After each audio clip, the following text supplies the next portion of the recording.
I am Jean Lacey, an Illinois native, certified yoga therapist, and a business mentor working to bridge the gap between healthcare and community care. And I'm the executive director of the Illinois Psychedelic Society. We are a volunteer-run nonprofit organization formed to promote psychedelic literacy by educating the public on the risks and benefits of engaging with psychedelics and advocate for equitable access to psychedelics through policy change.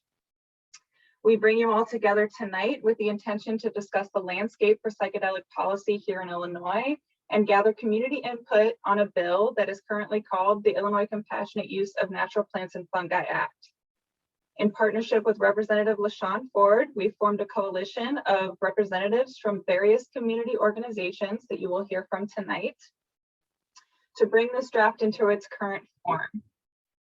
For the last 6 months, we've met with members of the public, various community advocacy groups, lobbyists, and lawmakers to figure out what kind of drug policy is in the best interest of the people of Illinois regarding psychedelics. We've met with and received input from experts in the realm of drug policy and psychedelics from across the US and the globe. It is now your turn to make your voices heard. In just a moment, you'll hear directly from this coalition about our various organizations and what is important to us regarding this policy. After that, I'll pose some questions to our panel. And I'll pose some questions to Representative Ford and members of the coalition that have been brought forth prior to this meeting, and then we'll open up the floor to questions and comments from you. Just a reminder to use the hand raise function to ask a question, to keep your mic muted unless you're called upon to speak, or to post your question in the Q&A section, and I will ask them in the order that they are received. So without further ado, I'll introduce Representative LaShawn Ford. Representative Ford was first elected to represent the people of the 8th District of Illinois in 2006 and has seized the opportunity to work hard on issues important to his constituents and to all citizens of Illinois. Increasing social justice and addressing disparities are common themes in his work in areas such as jobs, education, health, drug policy, small business development, and housing and veterans affairs. Ford takes seriously his vow to uphold the Constitution of the state of Illinois. Representative Ford, thank you so much for being here and devoting a portion of your time and energy to our cause. So if you'd like to take a few moments and speak on these efforts, we'd be grateful to hear from you. Thank you, Jean, and thank everyone for being here today. Jean, you and your team are great to work with, and I'm very happy to be a representative that could listen to experts that have compassion for those that are looking for ways to deal with issues that they find debilitating sometimes for themselves. So thank everyone for being here. And of course, we don't have a bill yet because Jean and the entire team, we're looking for input from everyone to make sure that we get this right. And so the compassionate use of the natural plant is something that I have come to learn more about. But I would tell you what I want to read to you that has become so profound in my emails every day. I get emails from people across the state asking for Illinois to do something to make sure that this natural plant is available. I'll just read 2 brief ones, but I get them every day. Hello, Mr. Ford. My name is Bleep. I'm not a constituent of yours. I'm in the northwest suburbs. My oncologist therapist told me today you were looking into making psychedelic use legal in Illinois. I've been using them for just over a year to help me deal with cancer diagnosis and the lifelong complications due to the treatment. I have found them to be profoundly healing and helpful. And I thought perhaps that my positive experiences might possibly help you in some way to advance your cause. I'm happy to try and help in any way I can possibly. And the final one, I'd like to share my story and the hopes it will help decriminalize psychedelics. They can have an immediate positive impact on healing those suffering from mental illness. I know personally from my experience, magic mushrooms cured my depression. I've been suicidally depressed for 27 years. Since about the age 11, I was sexually assaulted as a child. I was also a victim of neglect, emotional and physical abuse. I attempted suicide at the age of 19, over 100 lacerations on my inner arm. I have been severely depressed my entire life. Last November, I took a trip to Canada and I tried mushrooms. It's ever broken through my depression. I'm also an engineer with a background in mathematics and an IQ of 139. I'm a smart guy. Without a single doubt, these drugs need to be decriminalized immediately. They can absorb the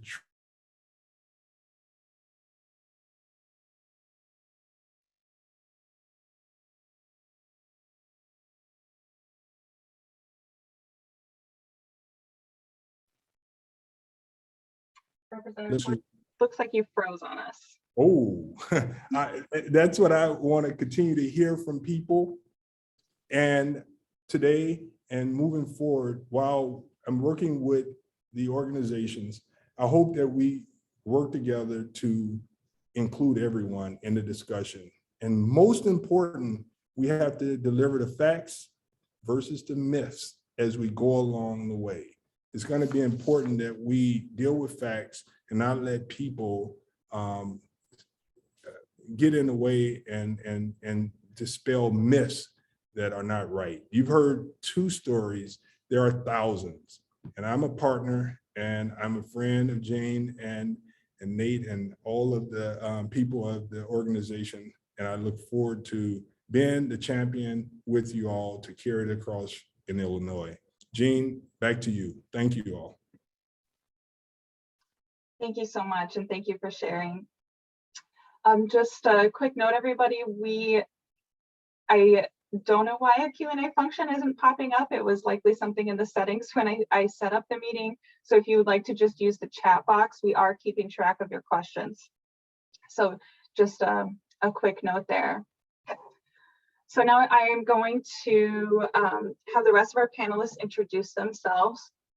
So Bill Marie, thank you so much for being here and giving your time. If you would like to take a moment to introduce yourself, I would be grateful.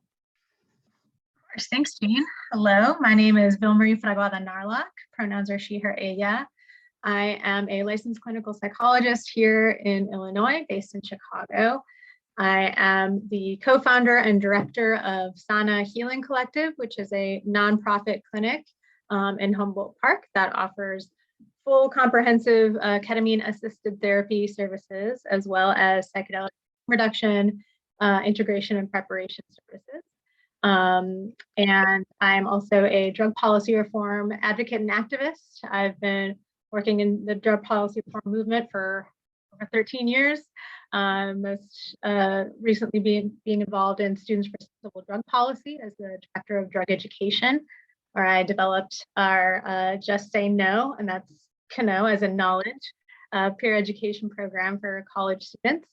And also more recently, the Psychedelic Pipeline Career Development Program, which helps to pair our young members with folks in the field for mentorship and training opportunities, and otherwise connecting young people impacted by the war on drugs to people already doing the work to sort of bridge some of those gaps to getting involved.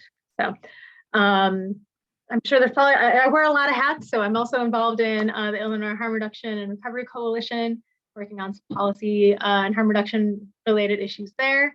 And yeah, there's probably more to say, but I'll leave it at that for now. Thanks. Thank you so much. Nate, I'm going to go to you next. If you would like to take a moment to introduce yourself, that would be awesome.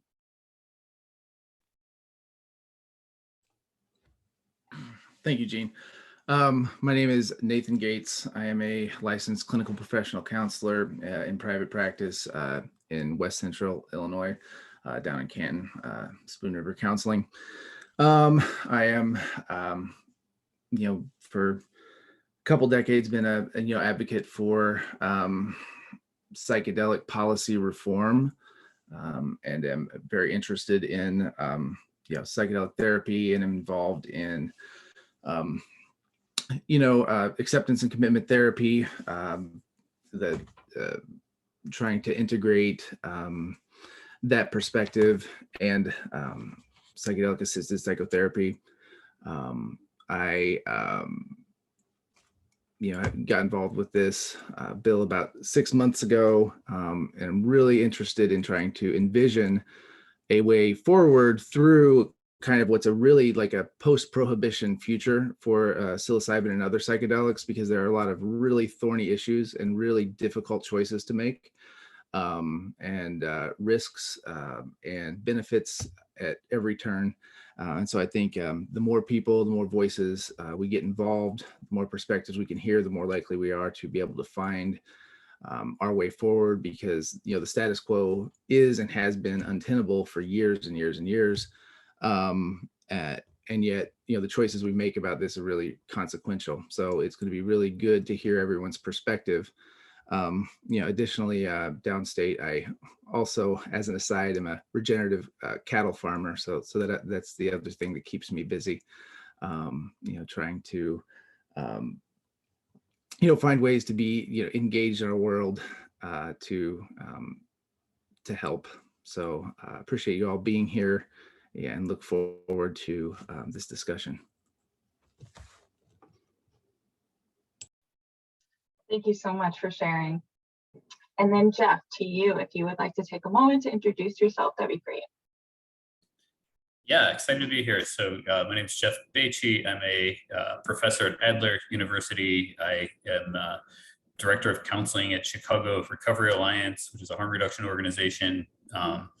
And also I'm involved with Sana Healing Collective, a nonprofit organization providing ketamine-assisted therapy. And that's really important to me, that this group is coming from a very altruistic and nonprofit perspective. And so part of why I'm really excited to be involved in it. It's there's not the kind of commercial and for-profit driven interest, but yeah, very interested in undoing the war on drugs and the many harms of the war on drugs, which extend well beyond the just criminalizing and locking people up for drug use, but it also distorts information so that we can use drugs more safely. It also restricts the beneficial uses of drugs, and so I'm interested in kind of undoing all those various harms of the war on drugs. Happy to be here. Beautiful, thank you so much. And I also just want to give a special mention to Amanda Walsh, who is also a part of our coalition. She couldn't be here tonight due to illness, but she's an attorney and a social worker who's currently the director of the Illinois Children's Mental Health Partnership. And she volunteers as a board member for the Illinois Psychedelic Society. So she brings us her expertise as an advocate for mental health policy, and is personally very passionate about building bridges between lawmakers and the public to help us all heal through more effective systems and policy change. So with that, I am going to share a little bit about our bill as it's currently written. I'm going to share my screen. And hopefully you all can see that.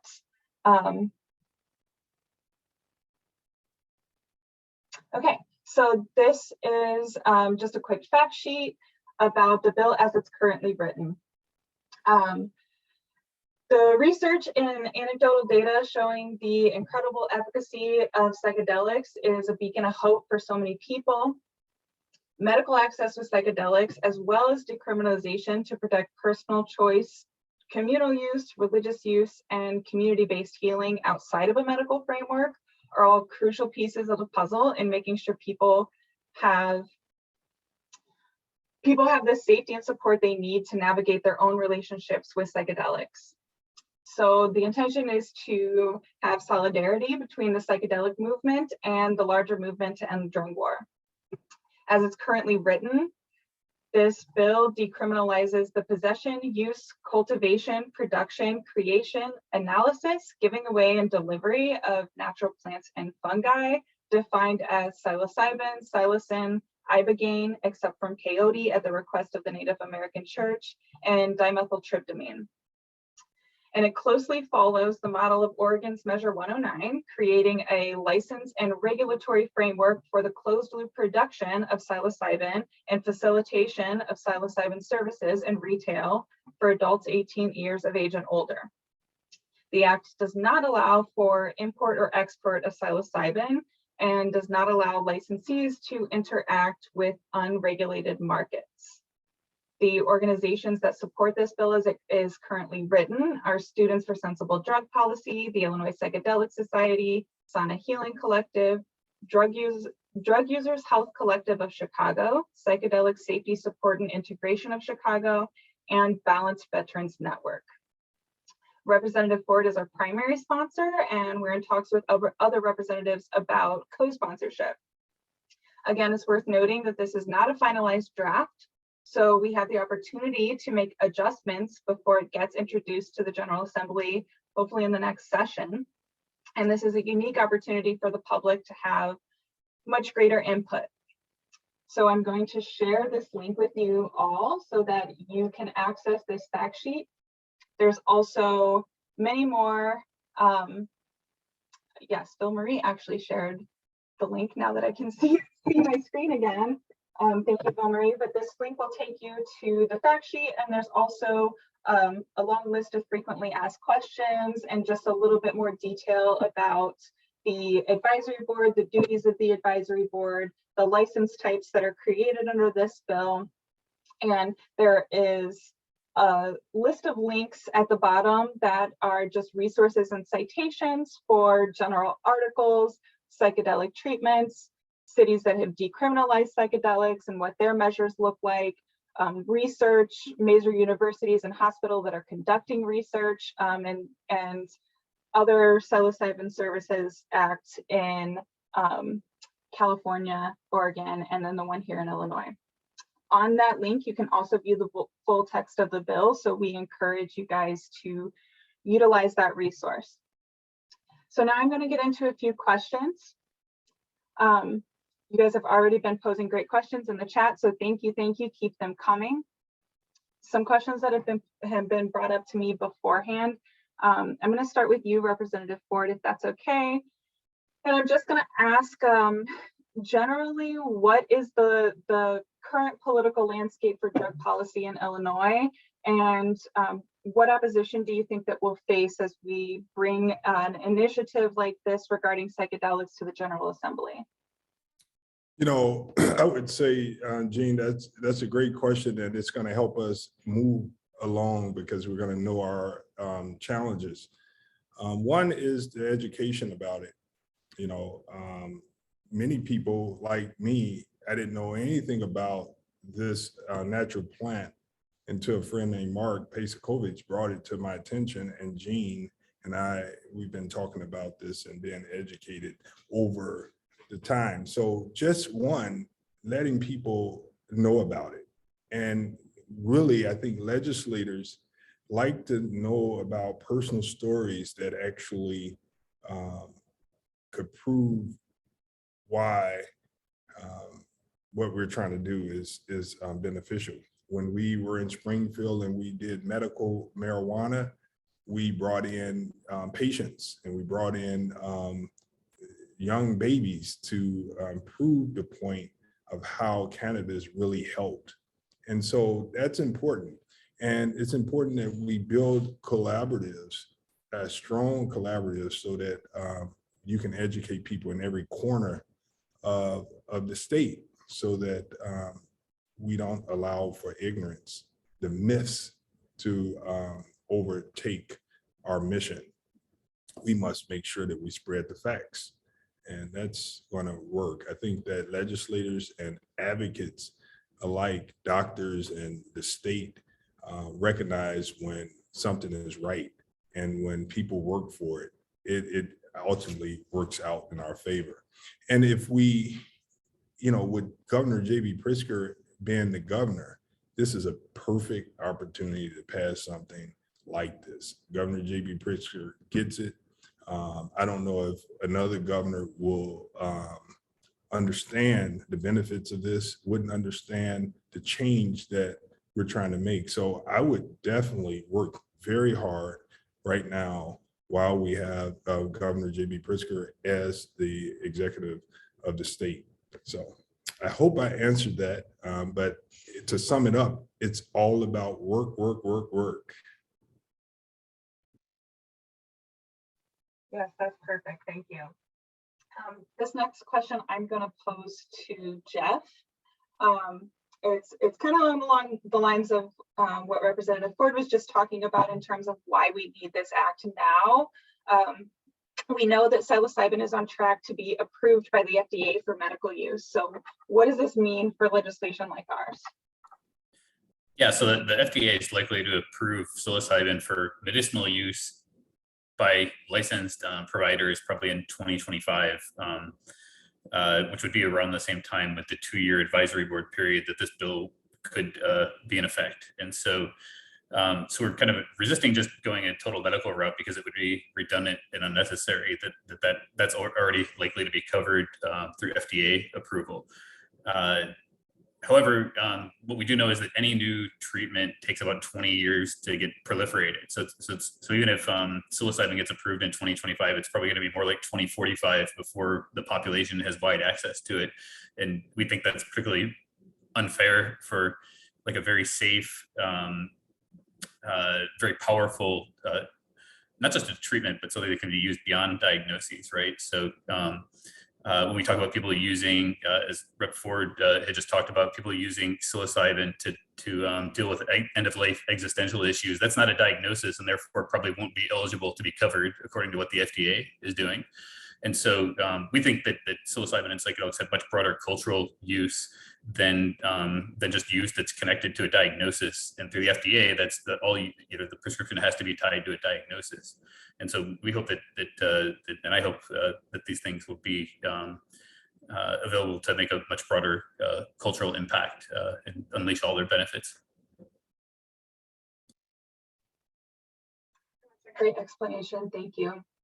And this next question I'm going to ask to Bill Marie. So kind of in two parts that are, I think related to one another. So I kind of put them in one question. What's the basis for including broader decrim measures in this bill? And how do we define equity and ensure that this bill doesn't deepen inequities and social divides? Yeah, thanks for those questions, Jean. Really the basis for including this broader decrim in this bill is really, our intention is to sort of reflect the current landscape of psilocybin use, psychedelic use in Illinois.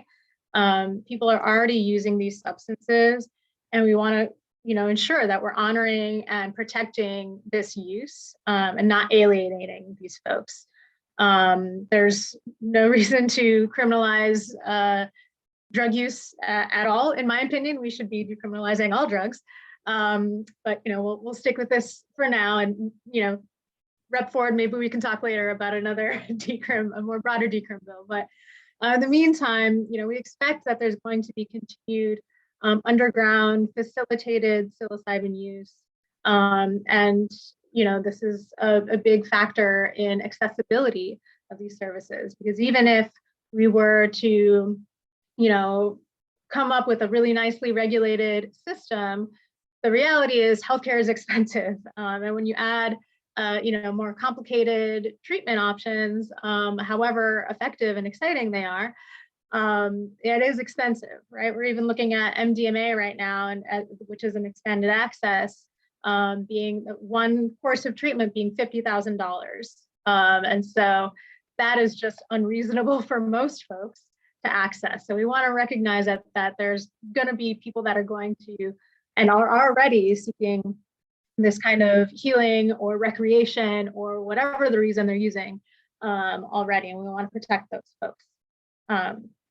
And so there's going to be a variety of options, right, for people to seek this kind of service at that point.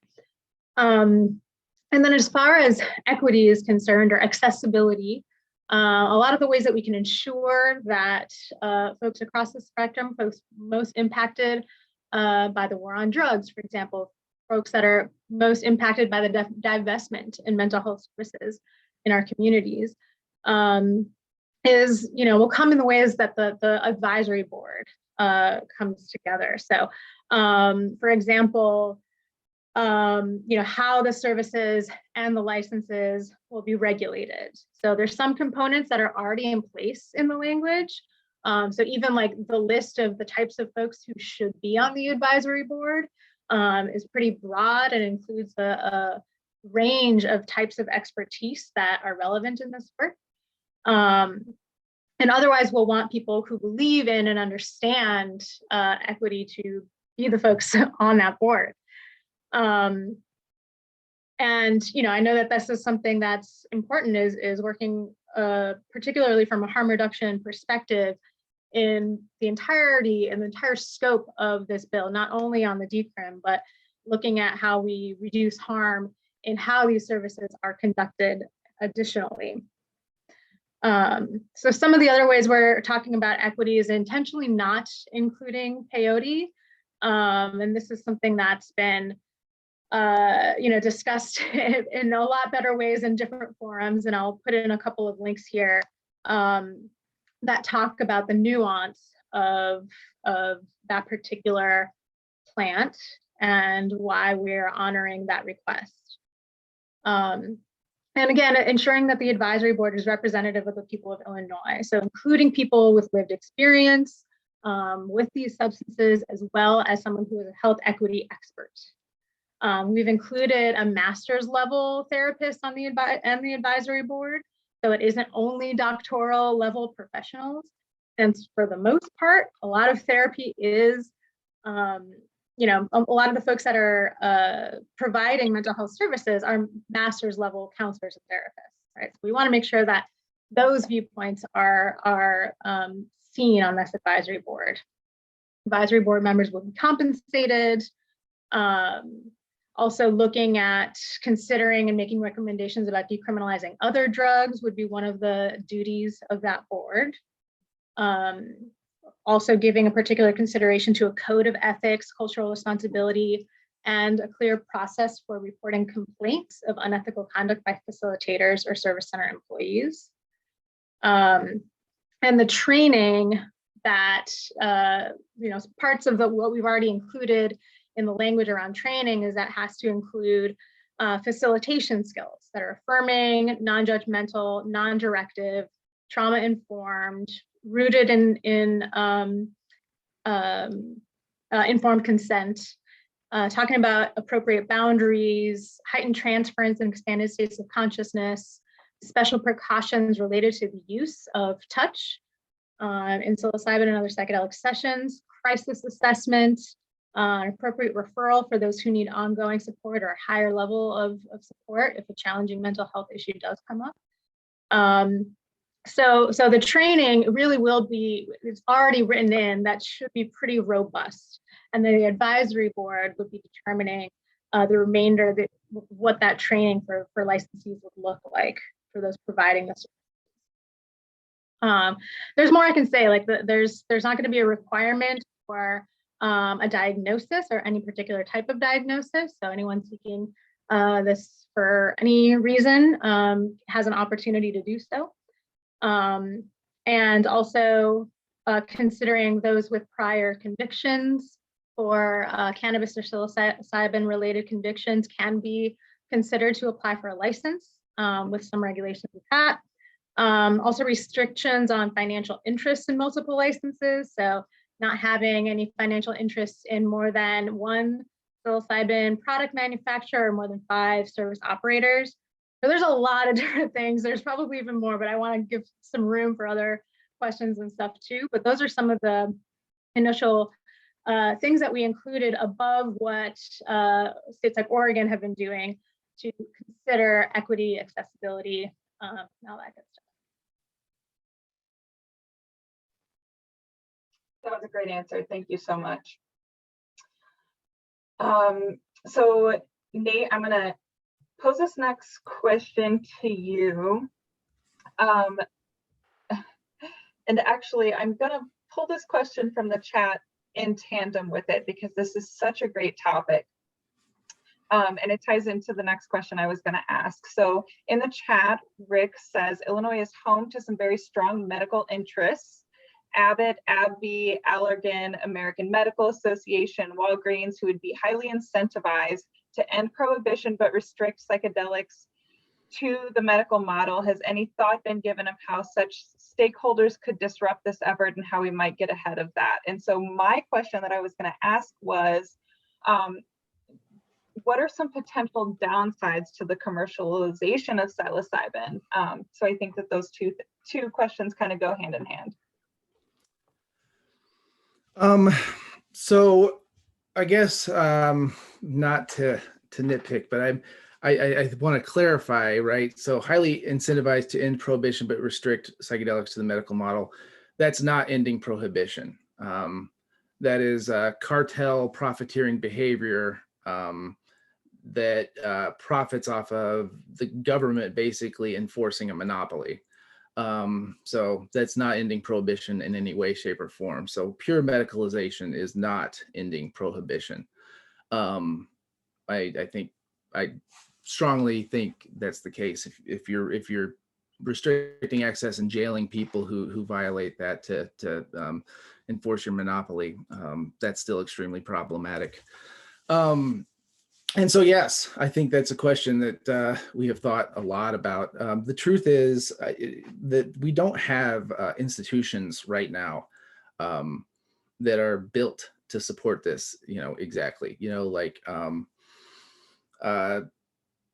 the current mental health system is sort of an uneasy fit with the psychedelic models of healing.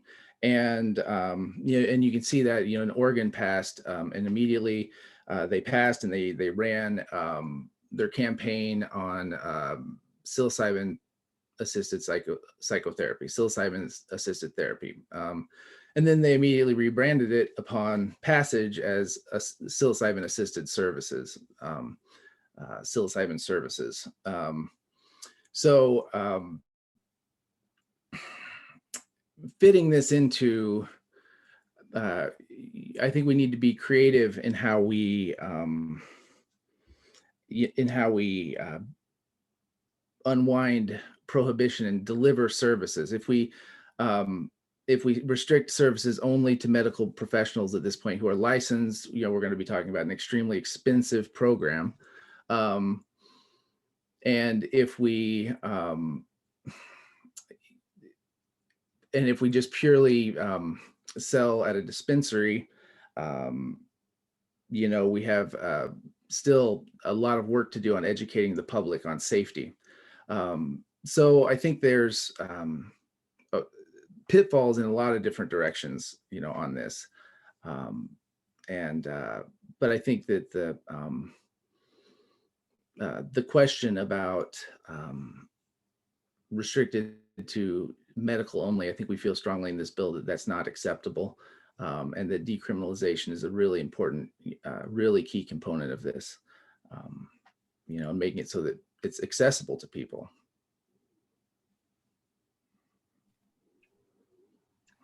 I think that's a great answer. And just to let everybody know, Representative Ford had to leave a little bit early. However, he will be watching the recording, so we can post questions that he will hear the answers to. So, Maria, I'm going to go back to you for a moment. You touched on this a little bit earlier, but I think we could go a tiny bit deeper. What are some barriers faced by folks seeking mental health treatment, and what aspects of this do you think that can be improved or changed by introducing psychedelics? Yeah, I mean, I think there's lots of barriers to seeking treatment. One being it's just not available, right? There's a limited amount of providers available. Being trained to become a provider in and of itself can be really inaccessible. So there's like a lot of different layers to the barriers. The state of Illinois divested in mental health services back in like 2012, and we're still suffering the the results of that, the consequences of that. There's been some efforts to ramp up, especially during COVID, but we still have yet to reopen any of the community clinics in Chicago, for example, that were closed. And there's just like not enough. And if you do find someone, is it going to be a good fit? Are you even going to like your therapist? Do they provide the kind of services that you specifically need that can meet your specific needs? Does your insurance, if you're fortunate enough to have insurance, cover that? And more providers are choosing not to take insurance because that system is a hot mess and really difficult to navigate. So by providing a whole slew of options for psilocybin services, we're really trying to meet people where they're at in the needs that they have, primarily financially, but also like the ways that they want to seek healing, right? If they want to have like a very sort of clinic, hospital, like type of experience, like there will likely be that option. If they would prefer to have an option where they're surrounded by nature, it's a more ceremonial experience with maybe some spiritual components to it, there can be that option.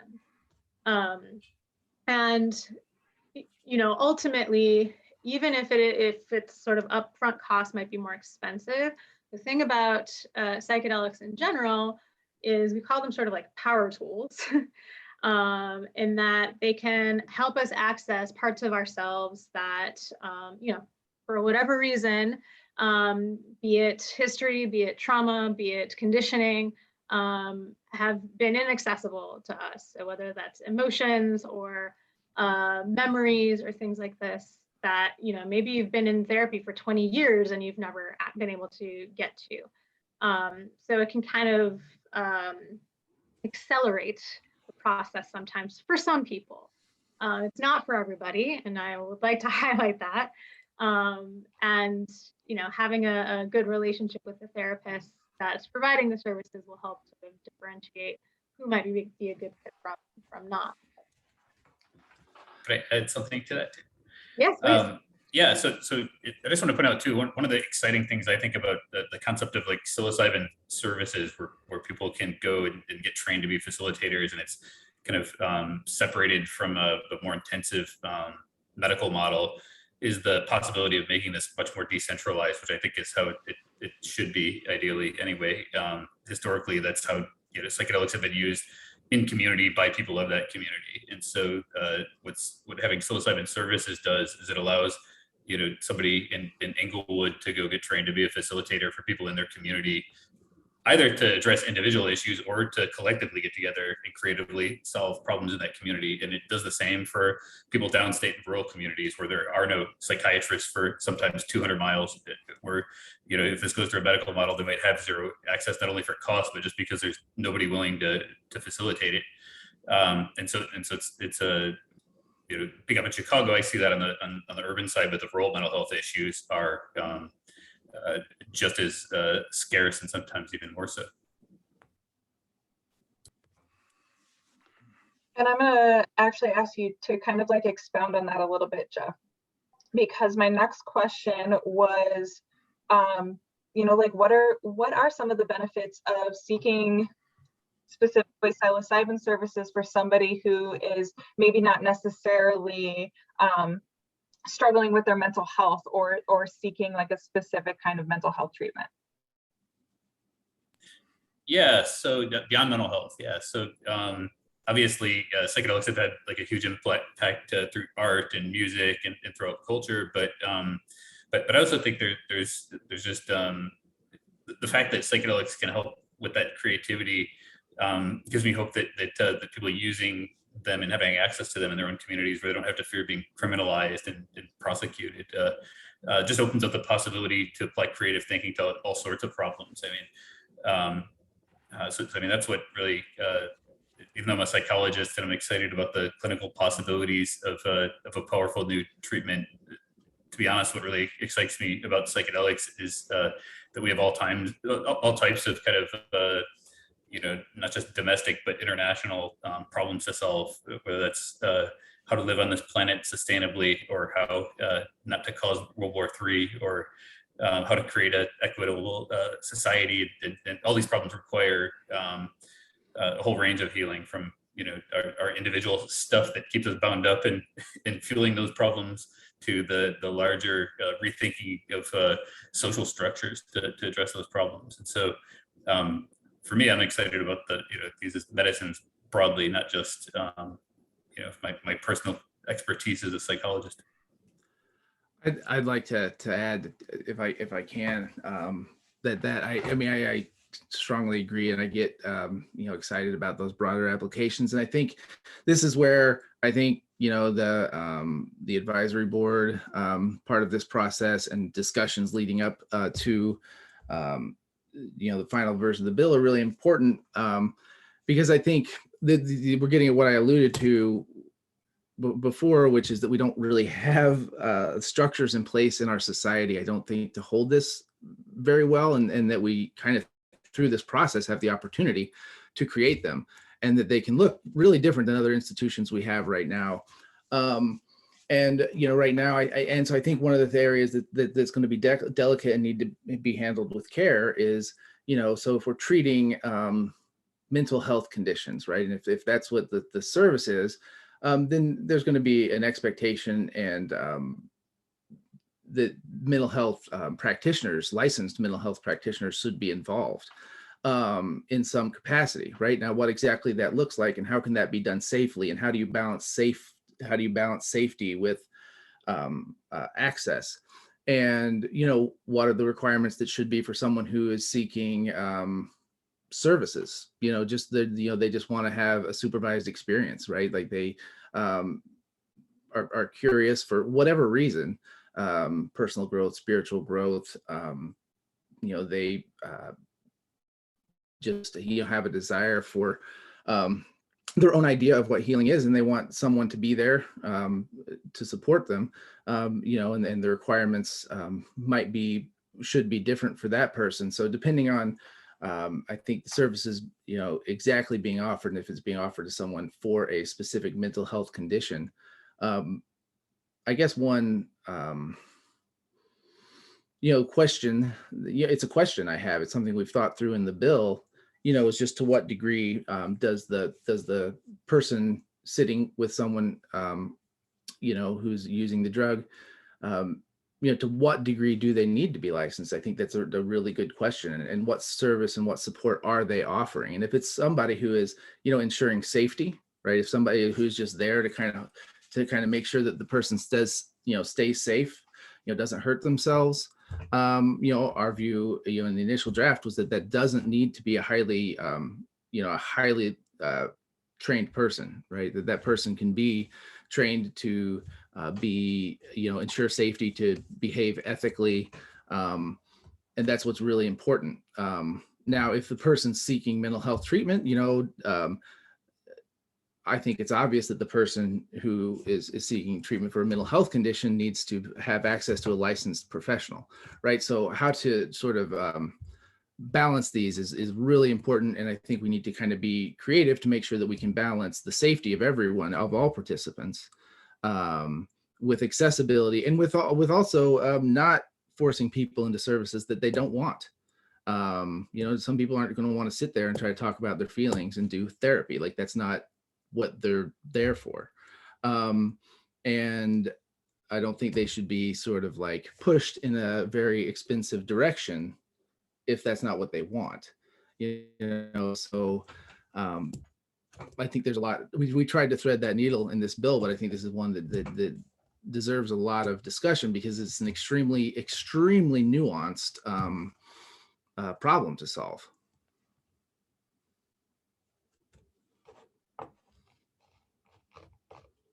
Yeah, that's a great answer. I am going to address a couple of the questions that have been posed in the chat as well.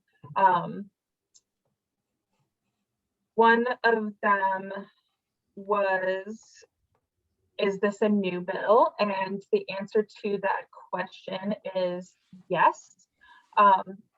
We have been working on this draft for about 6 months now, and the intention is to have it finalized within the next 4 months or so, so that we can introduce it come the next legislative session, which starts in January.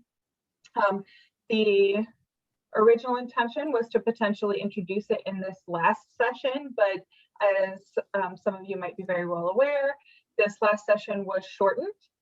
And so we thought it would be better to do our due diligence and do more meetings like this, outreach to the community, talking to different advocacy organizations, and really just trying to get a more accurate pulse on how we could utilize this bill to best serve the people in Illinois and their interests.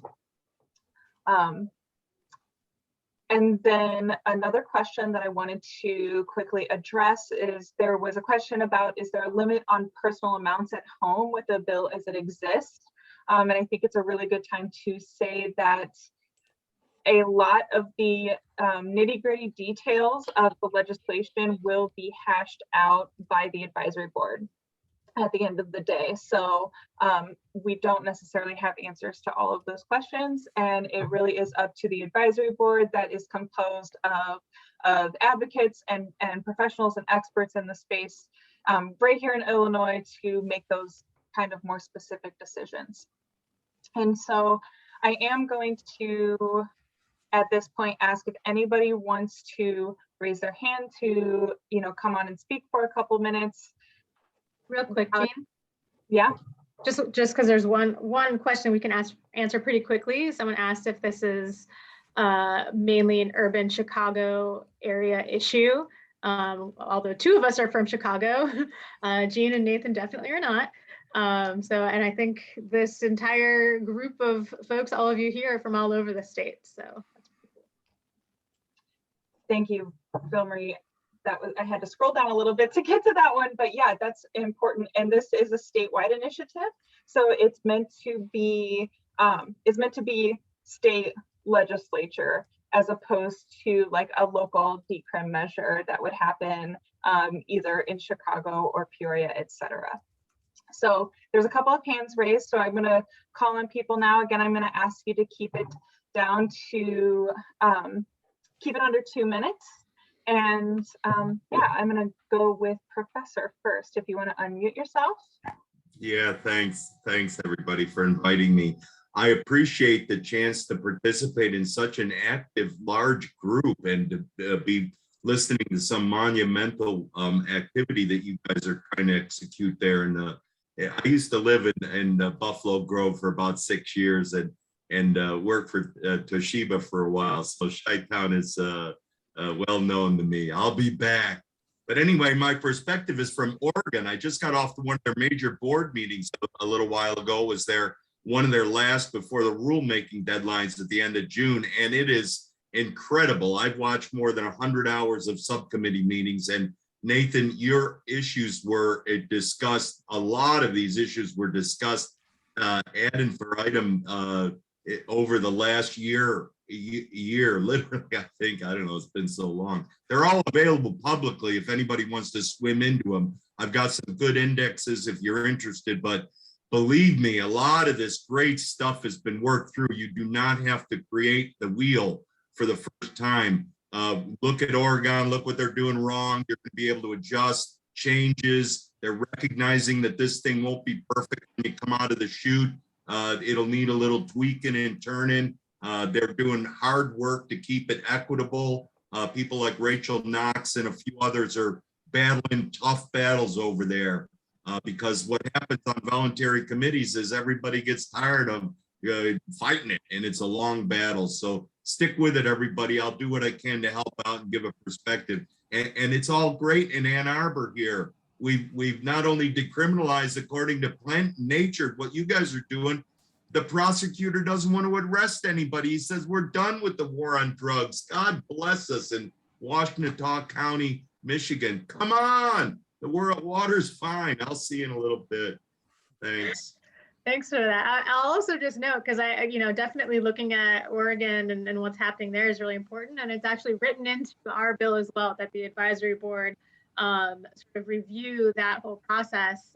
Oregon and any other states that have done it before us, so that we can learn from them. Because I agree, there's no need to reinvent the wheel, and there's other good advocates out there, with boots on the ground doing this that we can learn from.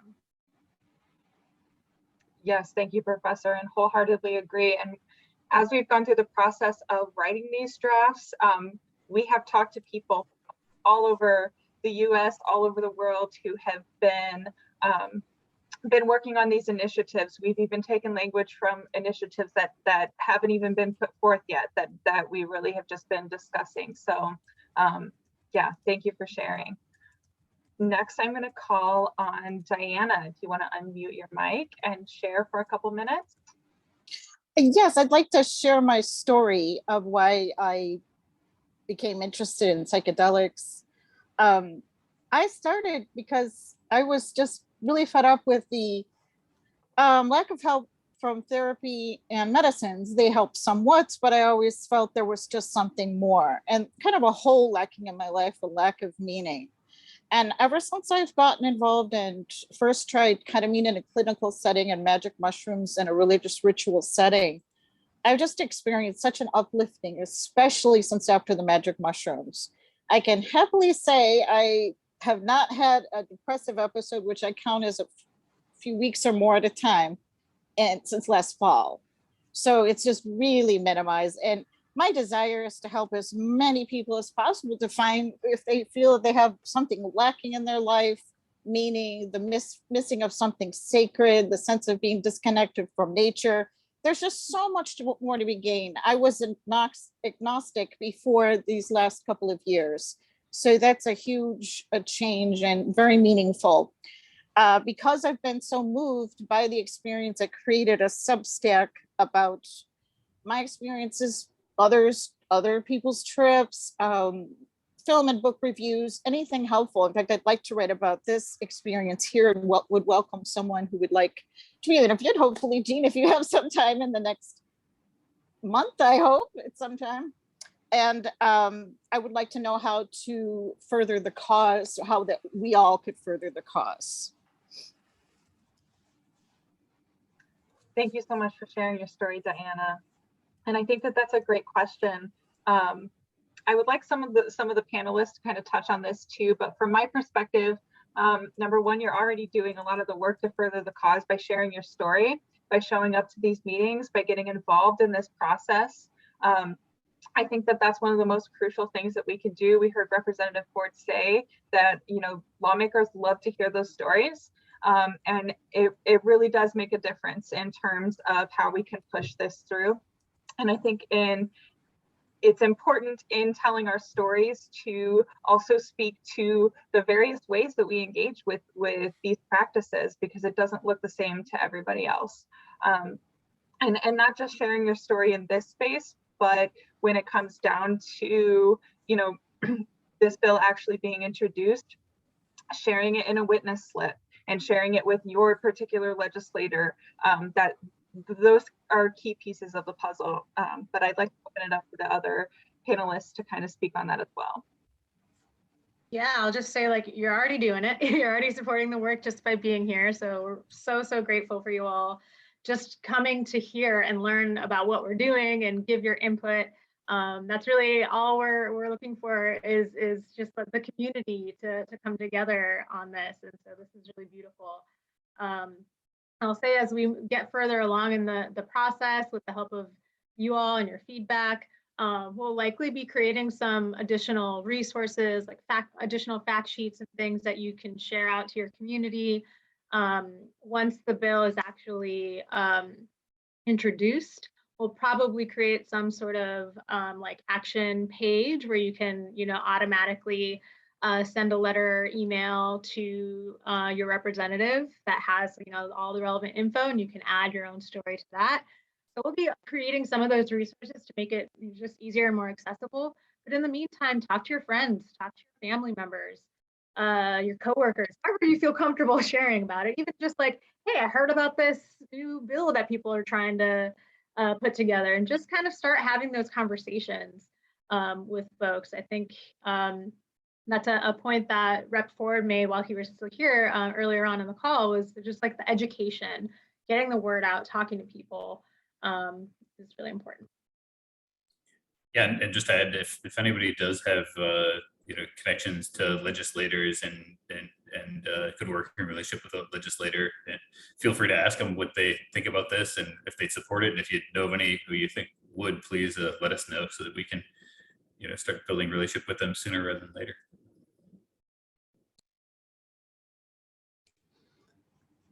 Yeah, I think that I just am echoing talking to people. It's a huge, it's like destigmatizing this by now. And I understand, and I think it's important to acknowledge that there is social risk to doing so. And so you might not feel in position to be able to share much about your own personal experience with illegal drugs. And that's fair. And you shouldn't put yourself in a position in which you feel vulnerable. But if you do feel like that's something that you're able to do safely, I think that makes a tremendous impact when people can hear those stories. And so if you're willing to, and you feel safe doing so, that's really powerful, because it just confronts people's stereotypes of what they think about when they think of drug users, when they think of psychedelic users, and helps understand that actually these can be beneficial, and that they help people that they know.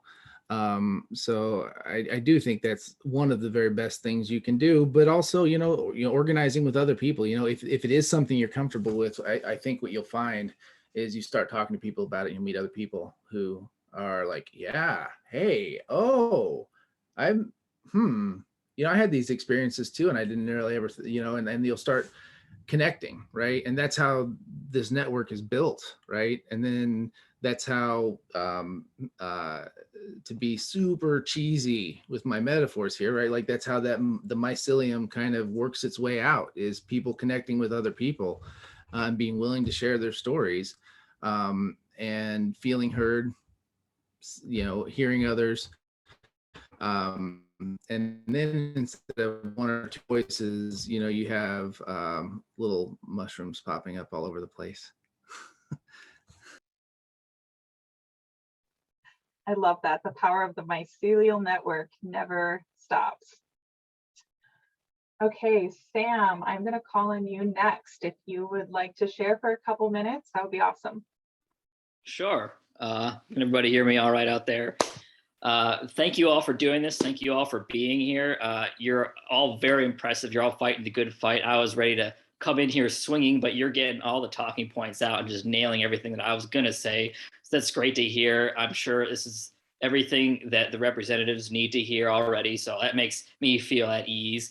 And I just want to say, from my perspective, I'm a tradesman. I'm a welder. I work in heavy industrial maintenance and construction. So I work with an interesting menagerie of people. And I just want to say, as far as the stigma y'all were just talking about, that it's actually a very, very popular thing that we're talking about right now. I talk to libertarian types. I talk to veterans. I talk to diehard Trump supporters. I talk to all sorts of none of the above type people. And no one thinks that you should get thrown in jail for a bag of mushrooms. Nobody thinks that, even the ones that are voting Republican all the time. So I just want to echo some of the sentiment that has already been spoken here about destigmatizing this. And when we come out, we're going to start to see that there's actually more support for this than what is visibly apparent on the surface. And I just want to have everybody try to reach out to representatives and show them that this is politically a good idea. I mean, the Democrats might be looking at a bloodbath coming up here. We've all been hearing about it. And this is an easy slam dunk for them. And so even if it doesn't happen this time around, we may actually be in the silent majority, and we really are the future. So this is going to happen. Thank you. No one loves prohibition at this point. I don't know people that love prohibition at this point. I mean, I'm sure they're out there, right? But it's amazing how little you hear from them. I thank you for saying that. You know, I just think it's become. I think politicians are way behind the times on reflecting the desire of their constituents to not put people in jail for a bag of whatever. So I am generally in agreement, and I will just call out, there was a comment made in the chat earlier from someone who is deeply entrenched in the cannabis space, and speaking from that experience, their exact words were, "There are no shortage of prohibitionists," and I think that that's certainly been seen in regards to regulating cannabis. There are a lot of folks that think that yeah, even still, cannabis shouldn't be legalized. And you know, we've all seen what some of that pushback has created in terms of very strict regulations regarding the use and sale of cannabis. So I do think that those are some of the things that we need to consider. And just then I will just share from my perspective. You know, we often think when regulating something like psilocybin, we think about comparing it to cannabis. And you know, having kind of like been in this space for a little while now, I really think that it's much more closely comparable to what we see in terms of how providers use ketamine and provide ketamine services. So that's just something to think about as we're moving this forward. And I also think that's something else that we can talk about in terms of educating regulators around this subject. So yeah, great points, Sam. Thank you so much for sharing, Sam. Next, I'm going to call on Matt. And Matt, before you unmute yourself, I just want to say that anybody else who would like to speak for a couple moments, please feel free to raise your hand and let your voice be heard. So Matt, if you want to go ahead and unmute yourself and share for a couple minutes. All right, first off, I have a cold, so if I sound not good, that's why. I'm not like the rest of you. I'm not, you know, therapist, or I got the degree. I'm just a nobody who's broken and kind of stumbled into this stuff. Representative Ford, I know you're not here, but when you watch it, I'm the guy who was communicating with your office a few months ago, and my email is the first one you read this evening. I don't know what to do other than wait for somebody to tell me to go to some Chicago political meeting or downstate and say words at people. So, I mean, I'm just waiting to be told where to go and when, basically. I don't have much more to offer than that. Just my own personal experiences and what have you. So We appreciate that. Thanks so much, Matt. that's it. Yes, thank you, Matt. And I will say, just from having you in our meetings with the Psychedelic Society, we're really grateful for your willingness to share your story and share it again and again. Each new person that hears that, I promise you that it resonates in a much different way. So just thank you again. Real quick, where should we send? I've written like lengthy trip reports on all my stuff. Like, where should I send this stuff? Because I have it just. Oh, that's a good question. And something else that I feel comfortable bringing up at this meeting, we do have a group of creators that are helping us put together a compilation of these stories in a like short form video format. So Matt, you're already on my list and connected with people that I know would like to share their stories. But for anybody else who feels comfortable sharing in that kind of format, please reach out. I will share my email in the chat box that you can connect with the Psychedelic Society. But also, if you haven't yet, please feel free to share your story with Representative Ford or with your representative, especially as this gets introduced at the beginning of next year. Your story is being heard by your own representative. You know, I'm particularly thinking of the ones here downstate. It will have an impact. Thank you. And next, I'm going to call on Dick Cole. If you would like to speak for a couple moments. Sure. Can you hear me? I'm muted, right? I can hear you. Good, good. Great meeting. So glad to have observed. I would like to participate more, but that's another question. If you dealt with this earlier, I apologize because I couldn't be here. There were a few times I had to leave the Zoom, and you may have said something about it. I've been practicing for over 40 years as a mental health counselor, but I was mainly a professor of psychology at a small college for 35 years, retired about 7 years ago. So I have a colleague whose son kind of stumbled onto this almost by accident, and it's amazing to me.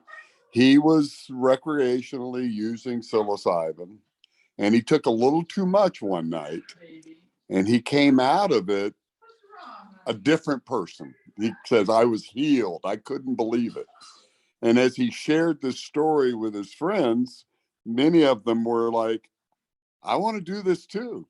So he'd take a trip with them up to Northern California, and they'd spend a weekend up there, and they had the same positive experience.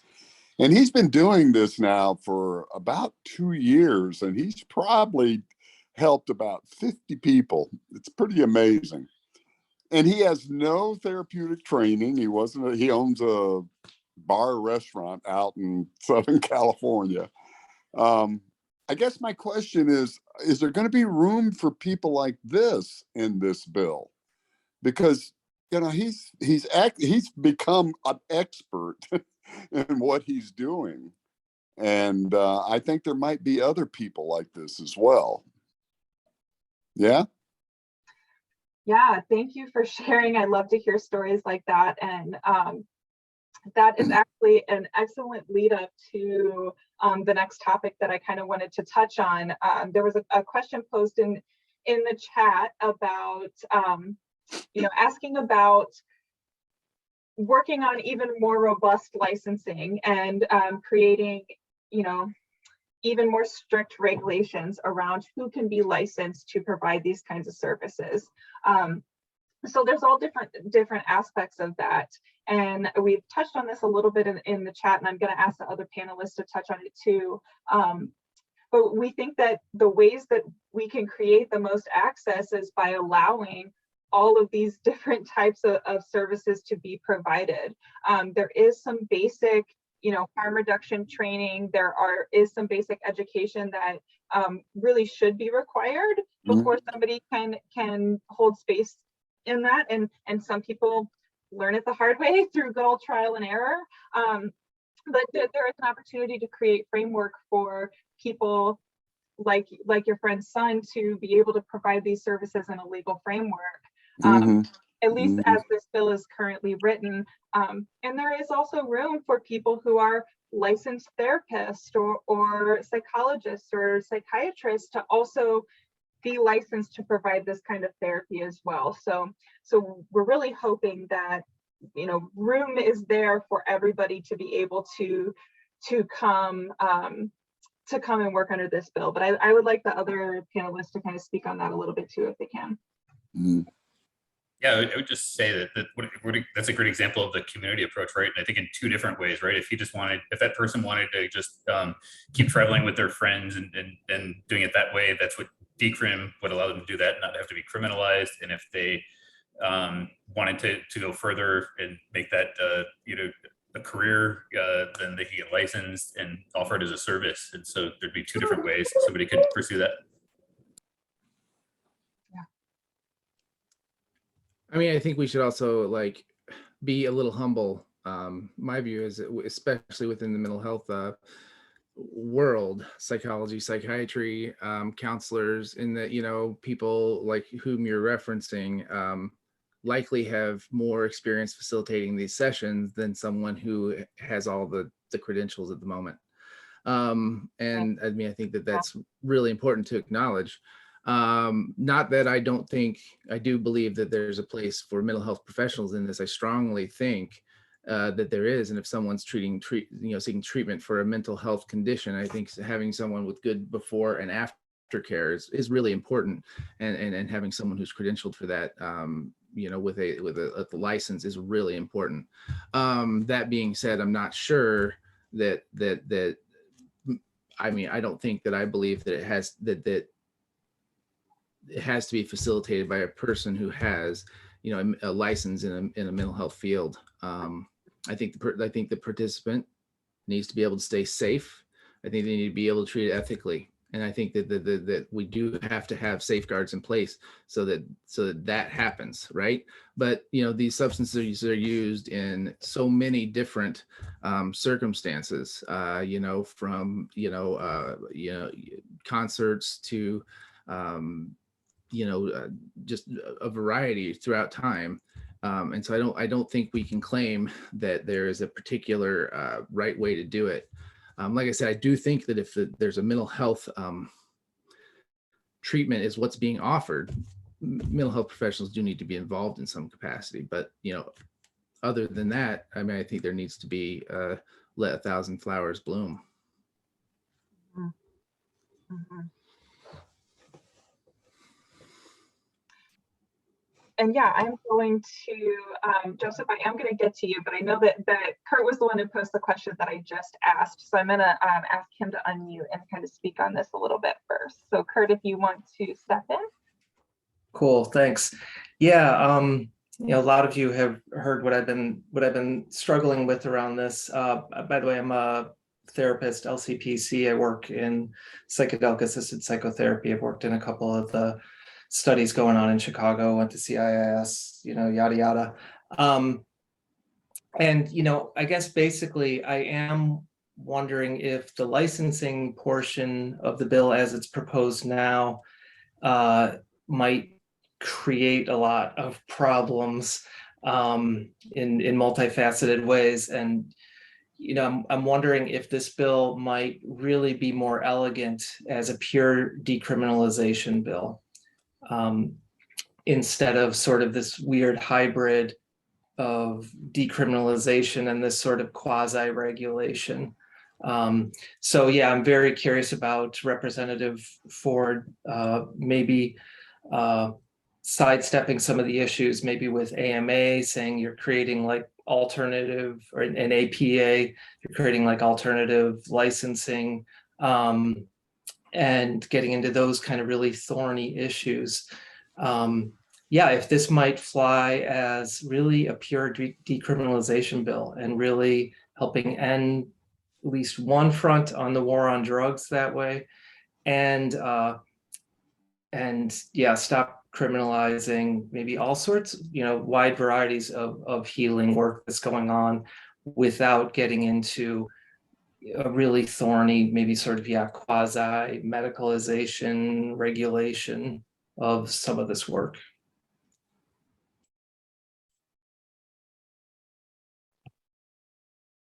Yeah, thank you. I think that's important to bring up and make heard.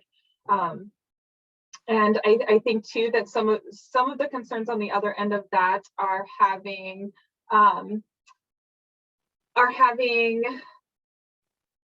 facilitators like we do now underground who we don't have a framework for any accountability for them. So that's been something that's been pretty widely discussed.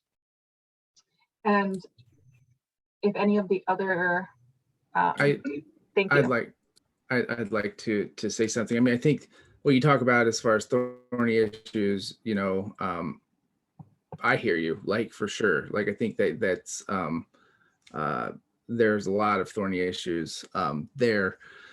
However, I just think sidestepping completely misses, a really big opportunity. And I think I would tend to agree. We need to steer clear of, I believe, calling it therapy in any way, shape, or form. Like, this isn't a therapeutic service. Still, supervised use isn't therapy. If you're calling it therapy, then then we run into that. But I don't think it can be called therapy. I don't think it should be called therapy. But that being said, a service covers a whole breadth of thing. A person wants to use, and they want to be able to hire someone you know, I think that's a service that could very well be desired. You know, it's like, I'm curious, I want to try this, I want growth, but I don't want to do it by myself. I want somebody there who knows the territory, who can keep me safe. And I think that that's something that people should have access to. I think people should be able to do that. And I don't think they need to be required to overpay for someone who has a license when they want someone who can just sort of like maintain safety. And I also don't want to think that they want to have to go to unregistered and unlicensed professionals, which would be, you know, under DCRIM, that would be the case. So we want to bring people in, bring it above board.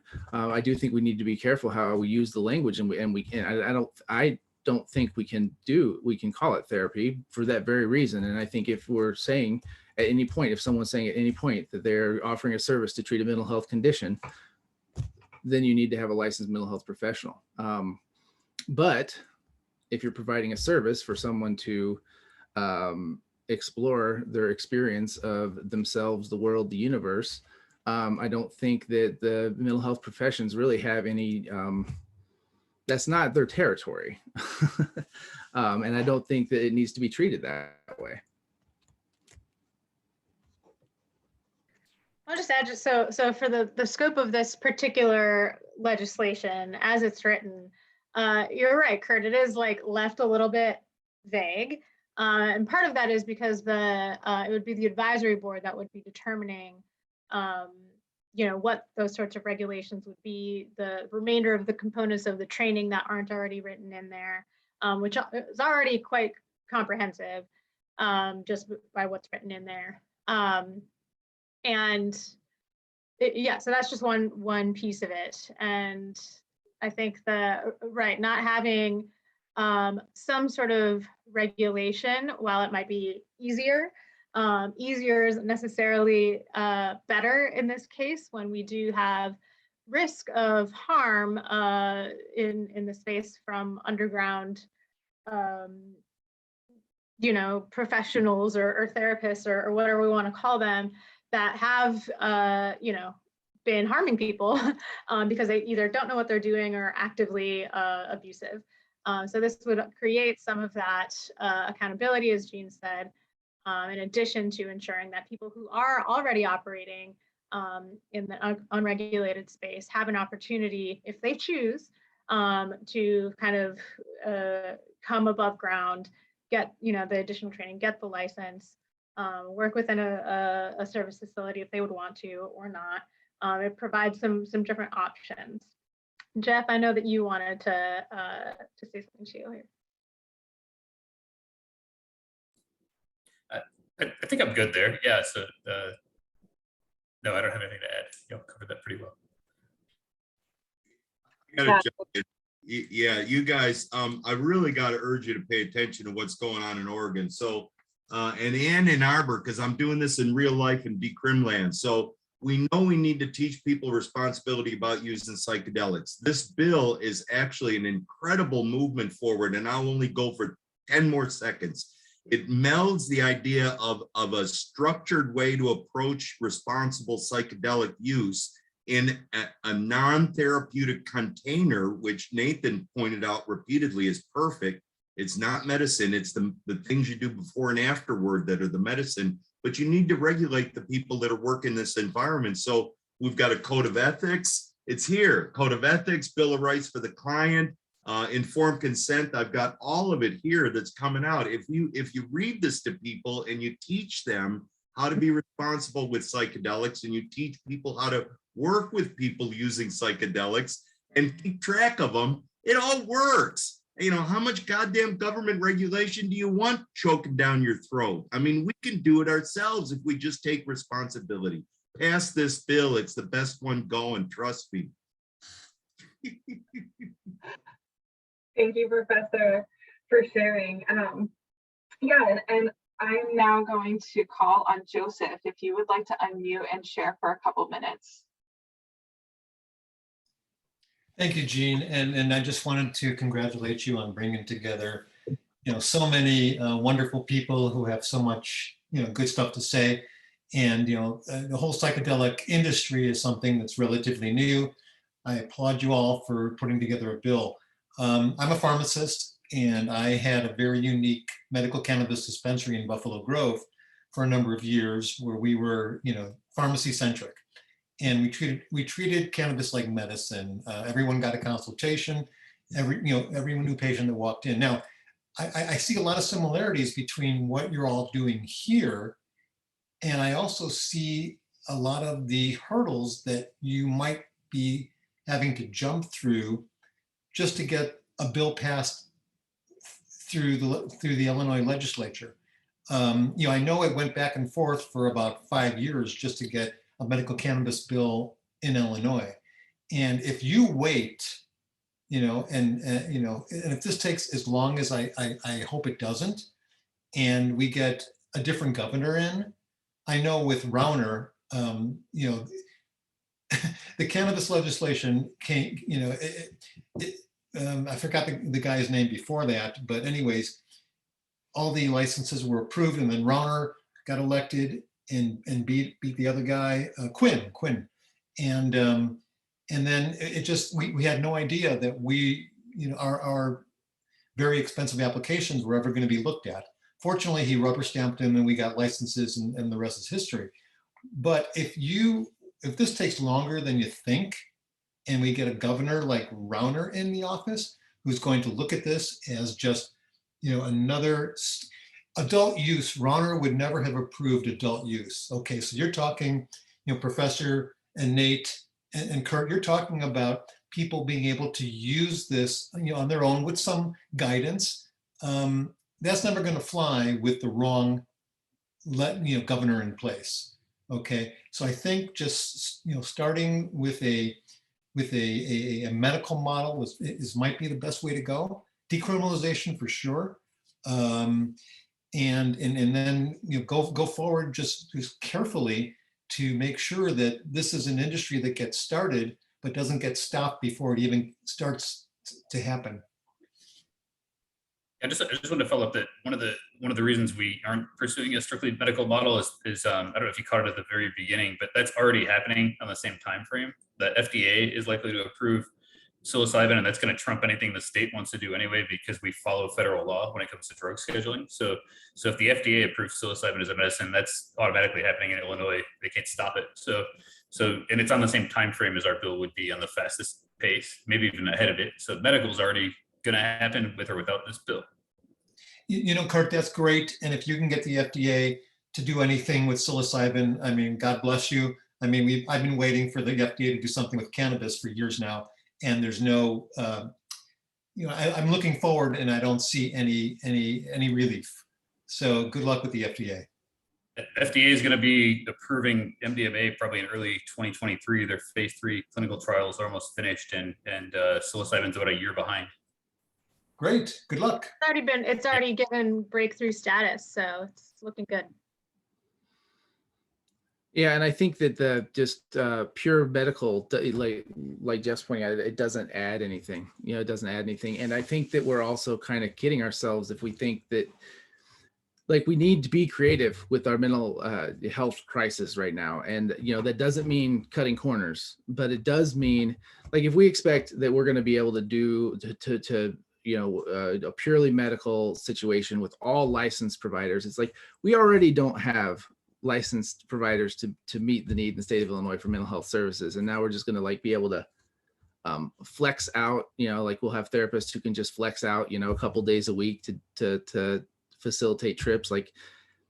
That doesn't help much. So we have an opportunity with this bill to kind of create a way for people to take their health and wellness more into their own hands, right? And support each other and really work from something that isn't a medical model. It is a form of people working with their own experience, their own psychological experience, their own well-being, but it isn't, it just does not operate under the medical model. That's happening already. To me, there's no point to this bill if that's what we're doing. That's how I see it. And then just lastly, and thank you, Nathan, you make a lot of sense, and I just wish you the best of luck. I happen to know Laura Fine. She's a state senator, and I can certainly get a hold of her or her husband and and help you out with this. I really appreciate that, Joseph, and I appreciate you sharing for your perspective, particularly as one of the people who were in that first round of medical cannabis licensures. And I'm very familiar with your dispensary throughout my work, and think that that's really valuable perspective to have here. So yeah, with that, we are a couple minutes over. So I want to just once again sincerely thank everybody, each and every one of you, for showing up tonight, everybody who's made their voices heard, everybody who's participated. This work is very important for a lot of different reasons. So yeah, I can't thank you enough for participating in this process early on. I'm going to share the Illinois Psychedelic Society website. So if you would like to continue to be involved, please sign up for our newsletter. Keep an eye out on whatever platform that you found us on. We will continue to have these town hall meetings. We'll have another one in a few months, and hopefully a couple more before we actually introduce. And so if you're seeking resources, seeking community, please just continue to be involved with us. We love to have you. So thank you. Special thank you to our panelists who have really spent a lot of time and energy on this bill so far. Thank you, everybody. I hope you have a good night.